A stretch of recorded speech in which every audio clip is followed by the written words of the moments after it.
CGO কমপ্লেক্সে হাজির হয়েছেন আরজি করের প্রাক্তন অধ্যক্ষ সন্দীপ ঘোষ। টানা 14 দিন সিজিও কমপ্লেক্সে সিবিআই গোয়েন্দারা তাকে জিজ্ঞাসাবাদ করছেন। মাস্কট স্পিন কন্ট্রোল ল্যাবের পরীক্ষায় এটি প্রমাণিত। কেয়াসেট আলোপেক্স পেন্টা অ্যাক্টিভ নতুন চুল গজাতে সাহায্য করে, চুল পড়া বন্ধ করে। Keya Seth alopex penta active 10 hair fall প্রবলেমের একমাত্র সলিউশন। আরজি করের চিকিৎসক ধর্ষণ খুনের পর 20 দিন পেরিয়ে গিয়েছে, এখনো পর্যন্ত 14 দিন ধরে আরজি করে মেডিকেল কলেজের প্রাক্তন অধ্যক্ষকে জিজ্ঞাসাবাদ। 14 দিন ধরে জিজ্ঞাসাবাদ হয়েছে এবং 103 ঘন্টারও বেশি সময় ধরে তাকে জিজ্ঞাসাবাদ করে ফেলেছেন সিবিআই গোয়েন্দারা। 13 দিন তাকে জিজ্ঞাসাবাদ করা হয়েছে এই সিজিও কমপ্লেক্সে। গত রবিবার সন্দীপ ঘোষের বাড়িতেও আর্থিক দুর্নীতি তদন্তে পৌঁছে গিয়েছিলেন সিবিআই গোয়েন্দারা। জিজ্ঞাসাবাদ চলছে। প্রকাশ সিনহা আমাদের প্রতিনিধি সরাসরি রয়েছেন আমাদের সঙ্গে। প্রকাশ, 16 দিন ধরে তদন্ত করছে সিবিআই, আজ ফের তলব করা হয়েছে সিজিও কমপ্লেক্সে সন্দীপ ঘোষকে।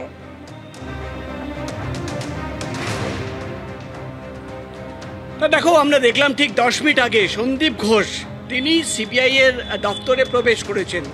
এমনকি আমরা দেখেছি এই আজকে নতুন নয়, গত 13 দিন ধরে প্রত্যেক দিন তিনি সকালবেলা আসেন, 9:30 10টার মধ্যে প্রবেশ করেন এবং রাত 9:30 10টা 11টার সময় তিনি কিন্তু সিজিও কমপ্লেক্স থেকে বেরিয়ে যান।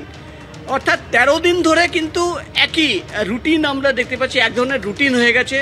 প্রায় 130 ঘন্টার বেশি সময় ধরে তাকে জিজ্ঞাসাবাদ করা হয়েছে, কিন্তু সিবিআই এর আধিকারিকদের কাছে এখনো কিন্তু কোনো সঠিক উত্তর নেই। অর্থাৎ কি হয়েছিল, কি ঘটনা ঘটেছিল, প্রত্যেকটি প্রশ্নের উত্তর কিন্তু তারা খুঁজছেন, এখনো কিন্তু তারা সদুত্তর বার করতে পারেননি।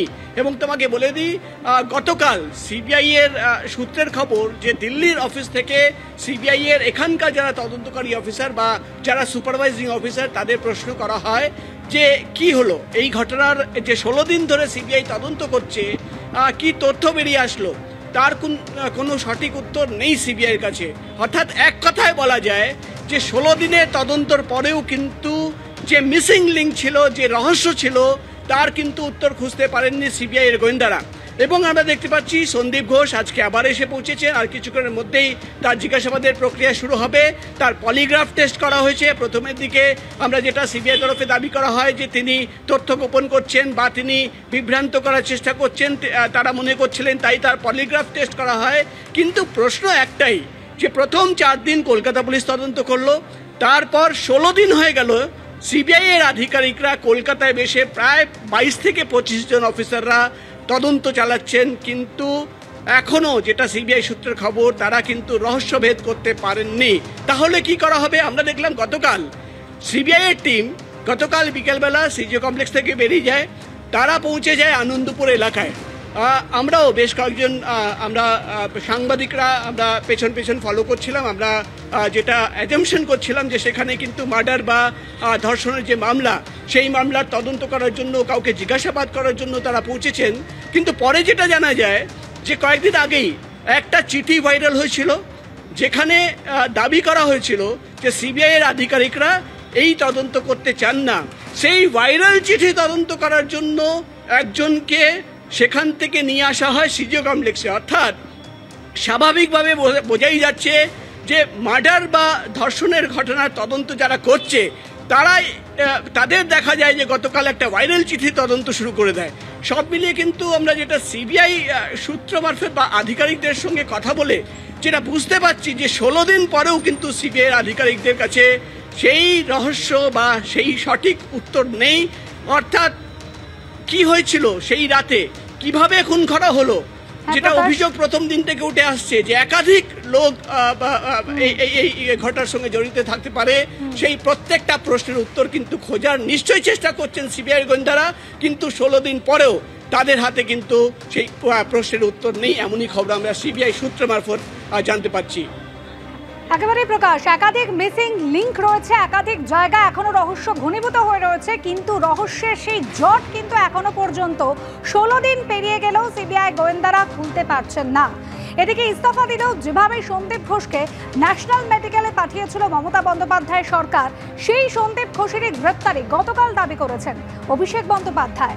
মেয়েদের রাত দখলের ডাককে সম্মান জানায় সিবিআই। 14 দিন ধরে আরজিকর কাণ্ডে তদন্ত করছে। 14 দিনেও কেন সন্দীপ ঘোষকে গ্রেপ্তার করা হলো না? সিবিআইকে জবাব দিতে হবে, এমনই দাবি করেছেন তৃণমূলের সর্বভারতীয় সাধারণ সম্পাদক অভিষেক বন্দ্যোপাধ্যায়। 14 তারিখ বাংলার মায়েরা, দিদিরা, বোনেরা মেয়েদের রাত দখলের ডাক দিয়েছিল। আমরা সেই লড়াই আন্দোলনকে সম্মান জানাই। যারা রাস্তায় নেমেছিল বা যারা বাড়িতে বসে প্রতিবাদ করেছিল, তাদের একটাই দাবি ছিল, এক, ধর্ষণ মুক্ত আগামী দিনের ভবিষ্যতের সমাজ গড়ে তোলা, এবং দুই, যারা দোষী তাদের কঠোর ব্যবস্থা নিয়ে বিচার ব্যবস্থা যাতে দ্রুত বিচার সম্পূর্ণ করে প্রকৃত দোষীদের শাস্তি দেওয়ার ব্যবস্থা করে। 4 দিন কলকাতা পুলিশের হাতে কেস ছিল, 10, 11, 12, 13। 14 তারিখ মহামান্য কলকাতা হাইকোর্ট সিবিআই এর কাছে কেস ট্রান্সফার করে। আজকে নেই করে 14 দিন অতিক্রান্ত। যারা সন্দীপ ঘোষের অ্যারেস্ট নিয়ে দাবি তুলছিল, কেন 14 দিন এই খুন আর ধর্ষণের মামলায় সন্দীপ ঘোষ অ্যারেস্ট হয়নি, সিবিআইকে জবাব দিতে হবে।